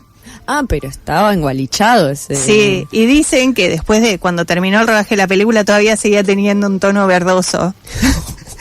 Así que... Tremendo. Y acá viene otro detalle grande, que hay un momento en que en la película filman como en un campo de tulipanes, de amapolas, y hay una nieve muy bella que cae, y vos decís, qué buen efecto. El tema es que era tóxico eso que caía, así que también estuvieron... No sé, algo así, tipo asbesto, algo así era lo que se usaba, pero se usaba en ese momento en las filmaciones. Claro, porque no se sabía... Esa película se terminó en Mar de Milagro. Ahora se usan los subtes. Claro. Bueno, claro. Pero no es tan bello. no es tan bello, no. Bueno, pero por eso también tuvo un rodaje bastante complicado, pero se filmó, se logró y salió bien. Se cargó 25 trabajadores, pero se terminó la película. Sí. Y también generó muchas, o sea, El Mago de Oz en sí, ese libro, tuvo adaptaciones antes de esta película y después de esta película. Hubo cómics, en uno se unieron Marvel y DC para hacer un cómics del Mago de Oz. También tiene otras películas como Oz el Poderoso, Regreso a Oz, y una película que se viene, la segunda parte el mes que viene, de la cual me he vuelto fan, que es Wicked. Pero, o sea, hay todo un mundo atrás del Mago de Oz, todo lo que inspiró. Y ahora está en pantalla grande, está para aprovecharlo, está para ir a escuchar las canciones, ver ese Technicolor, que es impresionante, los colores que tiene la película, los efectos prácticos que se usaron para hacerla, también son impresionantes. Así que, ¿qué mejor que ir a verla al cine? También se hicieron obras de teatro del Mago de Oz. Ahora me acordé que cuando era chica fui a ver una obra de teatro del Mago de Oz, que en un momento determinado el hombre de hojalata aparecía entre la gente, los personajes aparecían entre la gente, y a mí me apareció el hombre de hojalata al lado y me pegó un cagazo padre, porque yo era muy pequeña y claro, me asusté, porque me apareció un tipo plateado al lado. Ojalá que no haya usado esa pintura. No creo, por el bien de esa persona. Bueno, y desde la República de la Boca tenemos una voz muy especial. Blasito nos dejó un especial de Lucrecia Martel que vamos a escuchar desde su voz. Hola, Nunca Fuisters, aquí Blas, en este momento en la República de la Boca, para presentarles unas palabras de Lucrecia Martel, que estuvo esta semana en el Festival de Cine de Nueva York presentando su última película, Nuestra Tierra, su primer largometraje documental. El extracto original, el corte del director era bastante extenso, no nos iba a alcanzar el programa, así que tuve que seleccionar solamente un pequeño fragmento. En la primera parte ella habla de un cine que parte de la observación y luego construye una estructura dramática partiendo de la observación de el entorno, ¿no? Habla de ese cine cercano a los vecinos, con quienes uno comparte un espacio, un barrio, una provincia, a quienes tiene alrededor.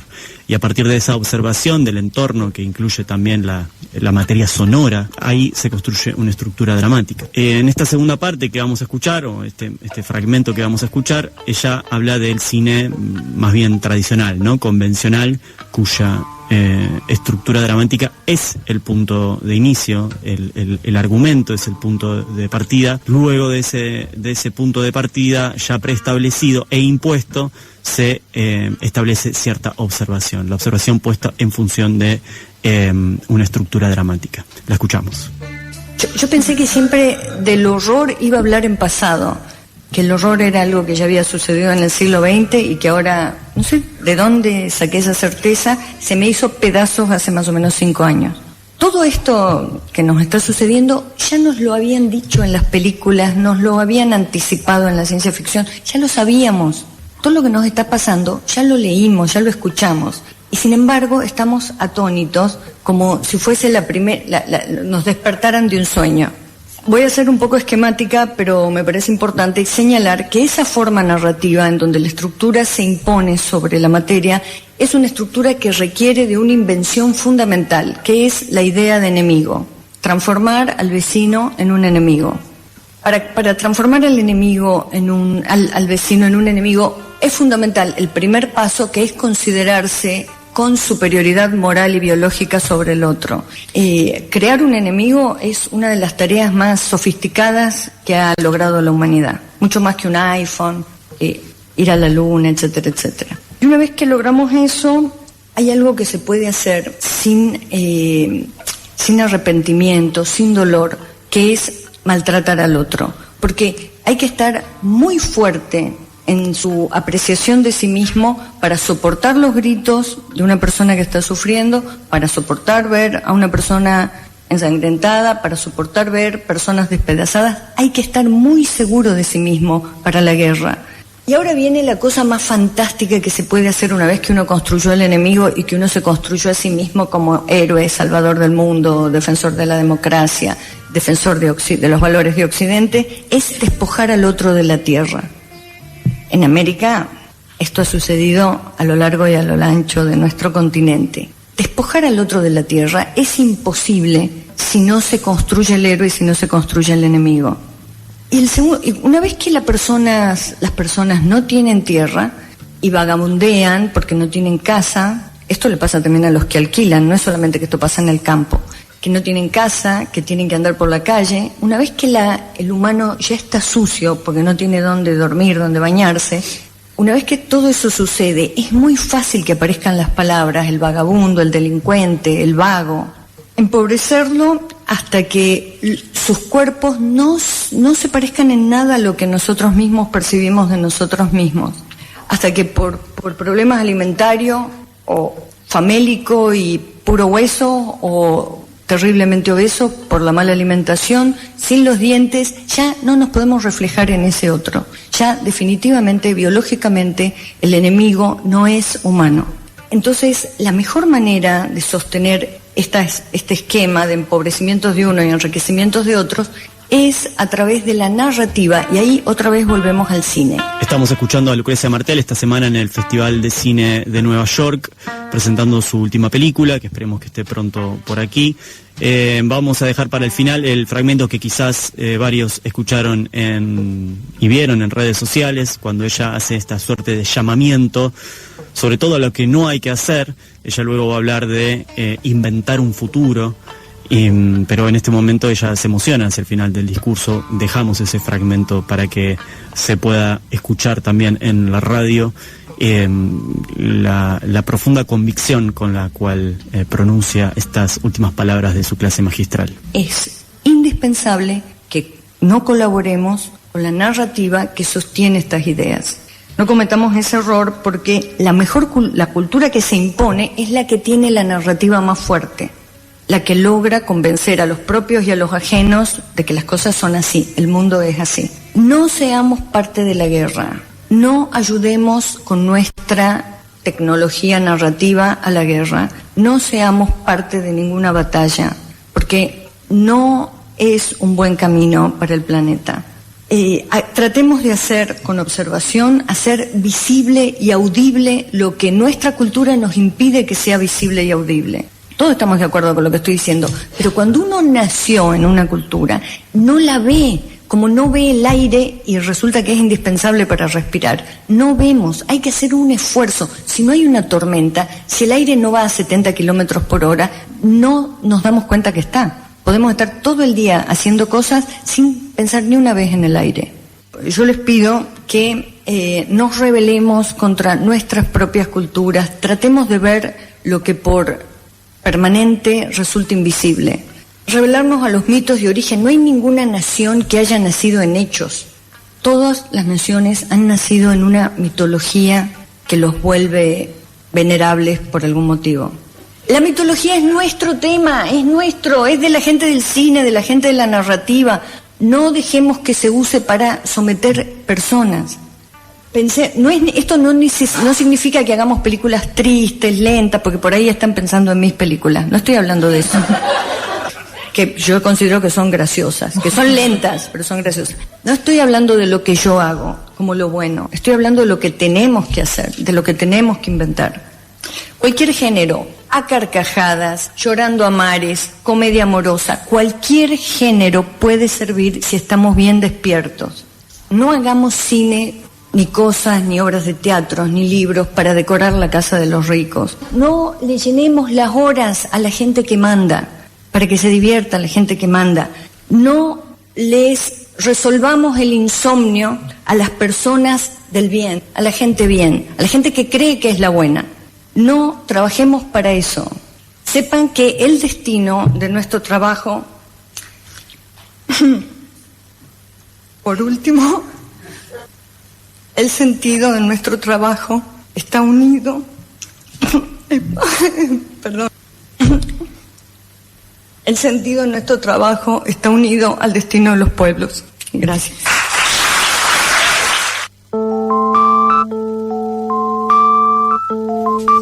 Bueno, hermosa la tira nos dejó Blas, que por unos minutos estuvo acá con nosotros conduciendo el programa y presentando algunas de las palabras que estuvo dando Lucrecia Martel, presentando Nuestra Tierra, su última película documental sobre el asesinato de Javier Chocobar. Mientras intentaba frenar el desalojo de su tierra ancestral, que fue asesinado. Qué increíble lo que dice Lucrecia, siempre es muy esclarecedor escucharla. Hagamos cine despiertos. Y también veamos cine despiertos.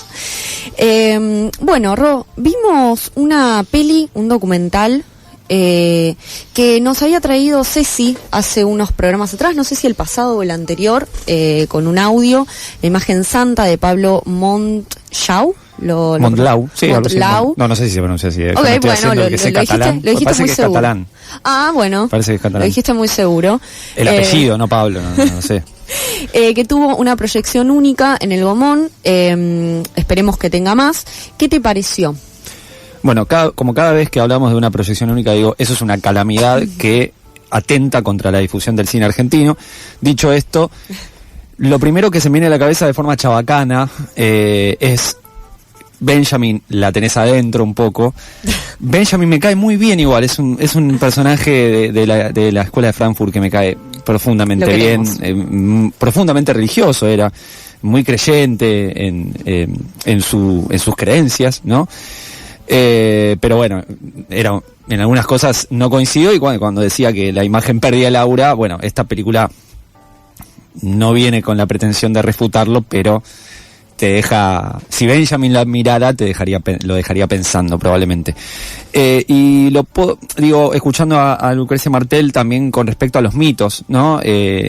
A los mitos fundantes y me parece que la película, por un lado, es una película que, bueno, haciendo una sinopsis muy rápida, muestra o se construye alrededor de la fotografía de ese álbum reconocido de Gilda antes de morir, en donde ella aparece mirando al cielo, ¿no? De algún modo. De Corazón Valiente. Exactamente, de Corazón Valiente. Y sobre quién sacó esa fotografía, ¿no? Una persona entrañable que uno lo va queriendo mucho a lo largo del documental, porque es un tipo muy honesto y muy humilde en su trabajo, y en la descripción de su trabajo también. Y además es una película que construye de modo muy interesante y desde diferentes costados cómo se puede construir, valga la redundancia, un mito. Porque aparece la parte religiosa, aparece la parte religiosa oficial, aparecen ciertos especialistas en cultura popular o en el estudio de la cultura popular, y aparece la cultura popular reflejada y en palabras. Aparecen fotoperiodistas, aparecen fotógrafos más allá del fotógrafo, que es el protagonista. Y nada, aquellos y aquellas que no somos creyentes en las religiones oficiales, siempre, al menos de mi parte, este tipo de mitologías y de creencias me resultan muy atractivas. Y me resultó muy interesante, entre otras cosas, por ejemplo, cuando el cura que aparece, que está muy bien lo que dice, en un momento plantea algo así como, bueno, desde lo oficial la figura de Gilda no está canonizada. Es muy interesante que ellos, que en realidad todo lo que plantean nadie lo vio, o sea, no está comprobado científicamente, y está muy bien que no esté comprobado, pero es como que hay un escalafón más, no está probado que, que Gilda no hace milagro, y digo, no lo dice mal igual, él no es una bardeada al cura, porque está muy bien lo que plantea y le da cabida y está muy interesante lo que dice con respecto al amor y con respecto a lo que despierta esa figura en las personas, y que eso tiene que ser respetado, igual que tiene que ser respetada la cultura religiosa oficial, por decirlo de algún modo. Sí, algo que dice el cura que es bastante real es, bueno, si no crees no pasa nada, pero no jodas al que cree. Eso está muy bien. Yo también haría lo inverso, ¿no? Por si supuesto. crees no pasa nada, pero no jodas al que no cree. Tal cual. Porque bueno, Tal a veces cual. las religiones oficiales imponen ciertas creencias a los que no creemos. Pero no quiero ahondar en esto porque me voy a poner muy denso. Pero digo, es un lindo documental, a mí me gustó mucho. Creo que la figura del fotógrafo, digo, además, el fotógrafo es un escéptico que en el camino del documental, que dura 1 hora y poco más, termina reconociendo que, bueno, algo hay, ¿no? Sí, o sea, yo creo que es muy interesante también porque tiene 2 partes el documental, o bueno, 2 líneas que va siguiendo, que es esto, como la construcción del sujeto de Silvio Fabricante a lo largo del documental, de él como fotógrafo, y a la vez, bueno, del mito de Gilda y de la masividad de Gilda. Entonces, Silvio comienza con un discurso muy alineado con el pensamiento benjaminiano de la fotografía, como un arte reducido a las mínimas obligaciones artísticas esenciales, a lo técnico. De hecho, empieza con él revelando en su trabajo puramente técnico, y cree en su trabajo como parte de un engranaje comercial, de una discográfica que promociona en su mayoría artistas pertenecientes al ambiente tropical, y que de alguna forma lo que él demuestra es como que él reproduce una y otra vez imágenes similares, con poses similares. De hecho, hay una escena bastante graciosa de unos cantantes de cumbia que le dicen, yo quiero salir diferente, y termina posando igual. Es genial Me eso. da mucha Esa parte ternura. es genial. Él es muy respetuoso además con los laburantes, eso es muy interesante.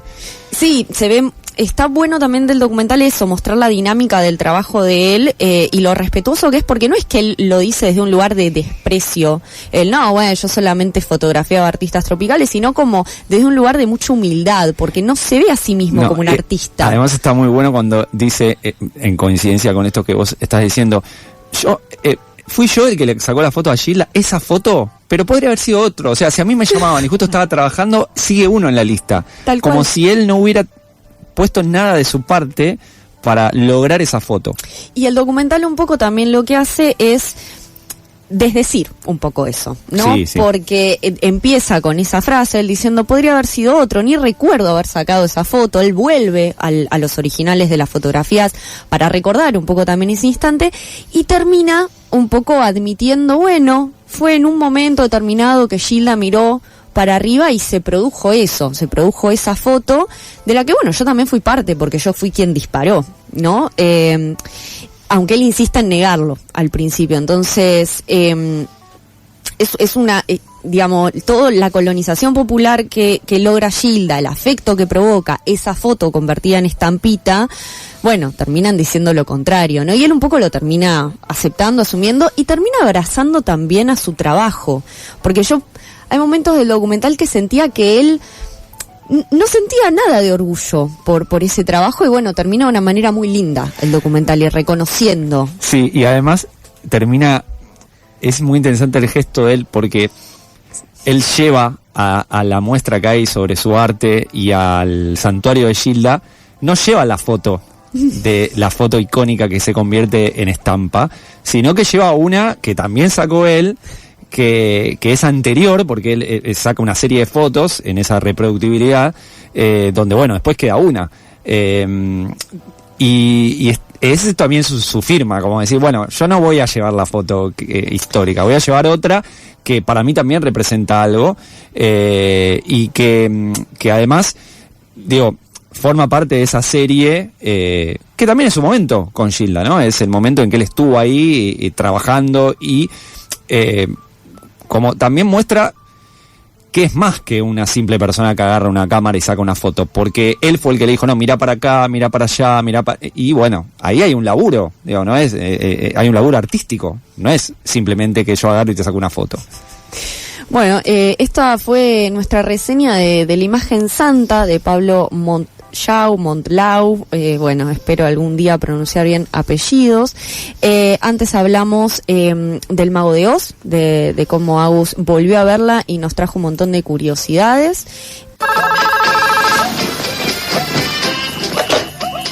¿Hola? Silvia Prieto. ¿Quién habla? ¿Qué quiere? Por favor, no me corte, habla Armani, el de Armani.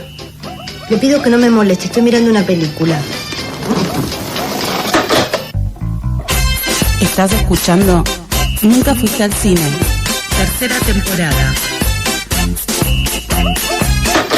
Hola amigues de la tribu, ¿cómo están? Les habla Nicolás Torchinsky, director del largometraje documental que se llama El Polvo. La película es un retrato íntimo de mi familia y amigues, transitando el proceso del duelo después del fallecimiento de mi tía Julie Romero, mujer y artista trans. La película narra el desarme de su departamento y mientras guardamos los objetos en cajas y los espacios se van vaciando, a través de nuestras conversaciones van emergiendo destellos de lo que fue su vida. Estamos muy felices de estrenar finalmente la película que se proyecta en el Cinearte Cacodelfia, Avenida Roque Sáenz Peña 1150. La función de estreno de hoy ya está agotada, pero les esperamos el próximo sábado 25 a las 19 horas para la segunda proyección. Ahí voy a estar para conversar con el público y también tendremos el honor de contar con la presencia de María Belén Correa, fundadora del Archivo de la Memoria Trans, para conversar al final de la función. Entonces la cita es sábado 25 de octubre, 19 horas, en el Cinearte Cacodelfia. Película El Polvo. Nos pueden seguir en Instagram en @elpolvo.película. Muchas gracias y nos vemos en el cine. Un abrazo. Abrazo para vos, Nicolás. Nicolás Torchinsky, director de El Polvo, una hermosa película que pudimos ver con Paula en lo que era el Festival de Mar del Plata en el 2023, es decir, la última edición antes de el apocalipsis, que éramos tan felices y no lo sabíamos, que ese año me parece que fue cuando vimos Cuando se echa la maldad también. Fue un festival maravilloso, fue una despedida hermosa. Fue la última borrachera, ¿no? Sí. Pero bueno,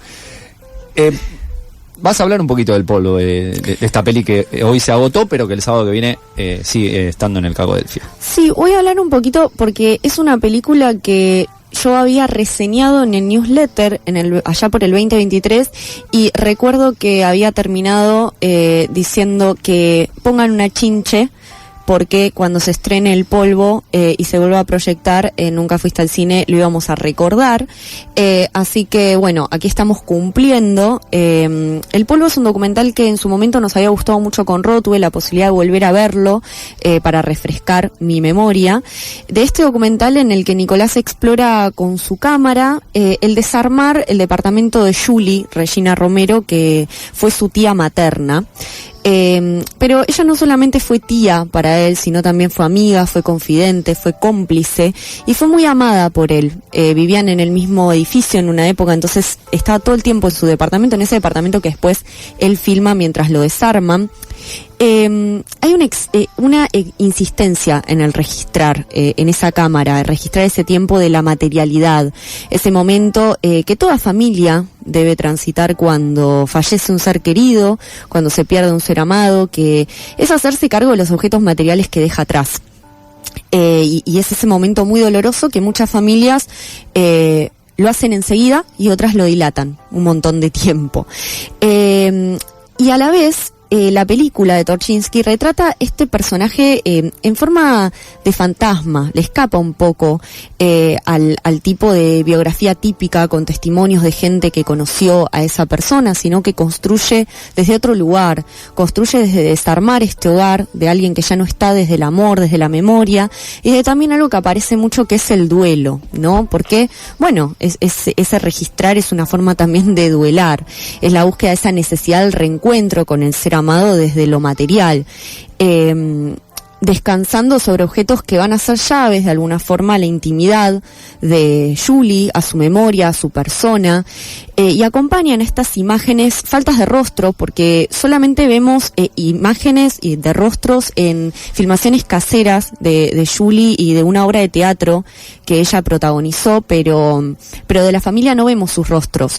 Vemos sus manos, vemos los gestos, vemos los detalles de lugares específicos del espacio, de papeles, de escritos, de cassettes también, y de las voces que quisieron a Julie, que nos van a guiar en este recorrido mientras intentan dilatar esta despedida, porque al fin y al cabo eso es lo que es una despedida. Y un duelo que también comienza a hacerse colectivo, ¿no?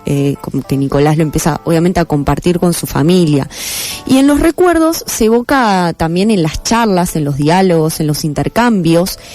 Para algunas personas Julie todavía es Julio, ¿sí? Los nombres, los pronombres se confunden y dejan entrever las dificultades que tuvo que atravesar esta mujer para abrazar su propia identidad y también para que su familia, de alguna forma, que todavía sigue confundiendo a algunos de ellos sus pronombres, sobre todo su hermana, que bueno, gran parte de su vida Julie fue Julio.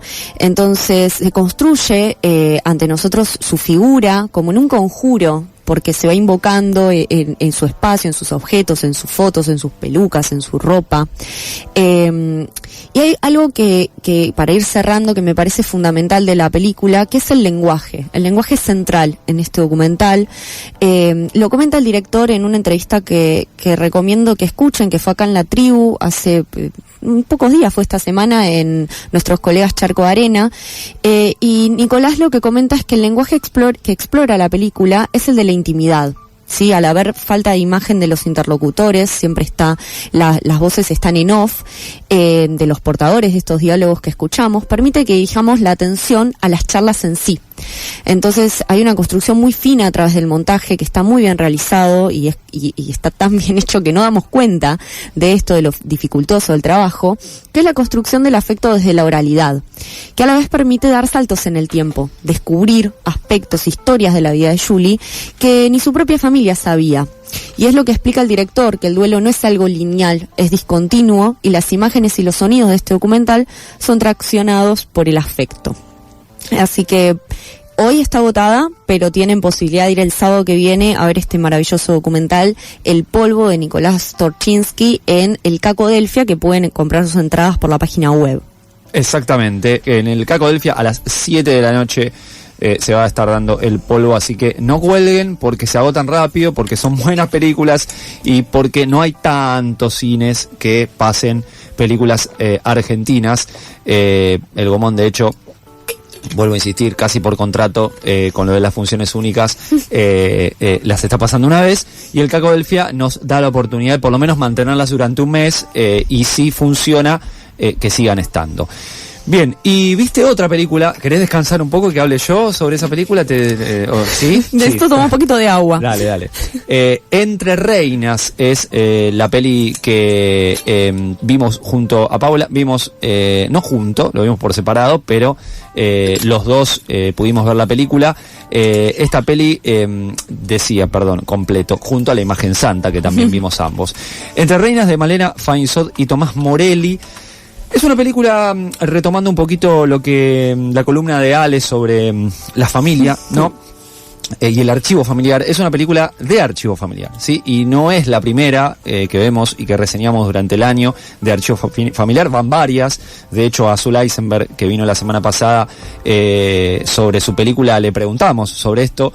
Y ella, en su documental, habla sobre las películas de archivo familiar que tienen que decir algo, obligadamente. Y la película Entre Reinas lo dice. Es una película protagonizada exclusivamente por mujeres. Son mujeres de una familia que están atravesadas por los concursos de belleza. No necesariamente todas las mujeres de esa familia han participado de los concursos de belleza, pero sí la noción de belleza y la noción de cuerpo hegemónico está presente todo el tiempo en la película y en la familia. Es una película, hago una sinopsis y ya te dejo, Pau, que la reseñes y que hables. Es una familia de San Clemente, o que vacaciona en San Clemente, pero que vive en Catamarca. Catamarca es una provincia del noroeste de Argentina extremadamente conservadora. Tengo amigas que viven en Catamarca, y que son de izquierda y feministas y no la pasan bien. No es lo mismo que ser feminista acá en la Ciudad de Buenos Aires. La Ciudad de Buenos Aires tiene sus cosas también, por supuesto, no voy a ponerme en recontra defensor de la porteñidad, pero Catamarca ha sostenido, por ejemplo, la, entre comillas, obligatoriedad de que los colegios, sobre todo los colegios parroquiales, presenten una reina de belleza hasta hace muy poco, ¿sí? Bueno, empezaron a haber gestos de rebeldía, sobre todo en las nuevas generaciones, y eso empieza a modificarse. Cuenta la historia de una familia que tuvo a su abuela como reina de la playa en San Clemente en los 60 y que después una de sus nietas formó parte de las mujeres que se rebelaron y que salieron hasta en los diarios de Catamarca, el Ancasti, que es un diario de Catamarca, uno de los que hay, en tapa por esa rebelión. Esa es la breve sinopsis que yo hago. Sí, el documental de Malena comienza con un recorte muy puntual de su infancia y su adolescencia, que es la elección de la reina de primavera de su año, o sea, cuando ella llega a quinto año, durante su último año de secundaria, y el haber decidido ella, a último momento, no subir a la pasarela. Si bien ella fue la que impulsó, o nos presentamos todas o no se presenta ninguna, ella se da de baja. Ella no sube y graba a sus amigas desde abajo, desde el público. Y quién diría, ¿no?, que años después ese gesto se convertiría en una película y nuevamente ubicaría a sus amigas frente a cámara, frente a lente. Hay una pregunta que les hace al inicio de la película, que es ¿por qué creen que yo me bajé? Y ninguna se lo sabe responder. Y yo respondí medio ahí mirando la película, y por miedo, porque para no ser juzgada, porque ya bastante, ¿no?, te comparás constantemente en el día a día siendo mujer con otras mujeres, ya bastante te juzgás a vos misma, ya bastante te mirás al espejo, decís, tal vez debería ser así, debería ser asado, como para encima subirte a una pasarela y que ¿qué hace a una más merecedora que otra? De hecho es una pregunta que resuena en el documental y que se hacen. ¿Qué implica presentarse para ser reina en un concurso? ¿Qué es lo que te hace merecedora del premio sobre otras? ¿Qué es lo que hace que me baje a último momento del certamen? Son preguntas que se disparan en este documental de Malena, que hasta casi el final solo escuchamos su voz, y es una voz que nos va guiando tanto a nosotras como a sus entrevistadas en la deconstrucción, en la disección de los certámenes de belleza a través de las diferentes generaciones. Eso es lo que me parece muy rico y muy interesante del documental, que ella pone frente a cámara a su abuela, a sus madres, sus tías. Es una familia muy de muchas mujeres. Hay muchísimas mujeres, porque también tiene muchas primas, su hermana. Y hay algo que atraviesa, como decía Roa, a todas estas mujeres, que es que no discrimina épocas, que son los sacrificios para cumplir con los estereotipos de cuerpos perfectos o ideales, ¿no? Estos complejos o dismorfias corporales, los desórdenes alimenticios, el compararse en la vida cotidiana con otras chicas, el terror que eso se ha llevado frente a otros, y más en un concurso, le sucede a todas por igual, incluso hasta la última generación que, bueno, logra romper con eso. Y la importancia también, y acá el documental ahonda un poco cuando pone a hablar a la hermana frente a cámara, de la importancia de la última ola feminista y cómo influyó a esta generación, a esta camada que finalmente de alguna manera ridiculiza el concurso de belleza, el certamen, y hacen una declaración muy importante frente a toda la comunidad de Catamarca, que no cayó muy bien, o sea, ella lo dice. Hay algunos que, bueno, nos aplaudieron y otros que no les cayó para nada bien lo que hicimos. Y también, algo muy importante que decía Roque, es sacarnos un poco también de esta visión porteñocéntrica, ¿no?, de la que muchas pecamos. O sea, porque capaz que viéndolo de la Ciudad de Buenos Aires decís, che, qué terrible que haya concurso de belleza todavía, pero sigue sucediendo. O sea, en Mendoza también se sigue haciendo lo de la fiesta de Vendimia. Sí. Yo me acuerdo que cuando fui a Mendoza estaban en las paradas de colectivos las fotos de las chicas. Entonces, creo que es un documental que está buenísimo, que pueda llegar a proyectarse, que podamos llegar a verlo. Está en el Cine Cosmos los jueves, viernes, sábados, domingos, lunes y miércoles. No tienen excusa. A las 5:15 de la tarde los invitamos a ir a ver este documental Entre Reinas, que tiene un final realmente muy enternecedor. Bien, entonces Entre Reinas reseñó Paula. Antes, al inicio del programa, hablamos con Juanjo Pereira, director de Bajo las Banderas del Sol, que está en el Malva y en la Sala Lugones. Después vino Ale Tevez, que nos charló sobre Archivo Familiar a partir de un audio de Lucía Ciruelos sobre el fin de semana que va a estar dando la proyección de películas familiares en el Museo del Cine. También escuchamos a Blas hablando de lo que comentó Lucrecia Martel en el Festival de Nueva York, Aus con El Mago de Oz. Vayan a verla, es del año 30 y pico, pero está buenísima. La imagen santa sobre la icónica imagen de Gilda en su último álbum. Recién Pau habló de El Polvo y de Entre Reinas. Eso ha sido todo este programa resumido así nomás. Nos vamos, Marco nos ha operado excelentemente. Un abrazo a Juaneco, que hoy no lo vimos. Abrazo a Blas, a Santi y a Rosaura, que tampoco estuvieron. Hasta la próxima.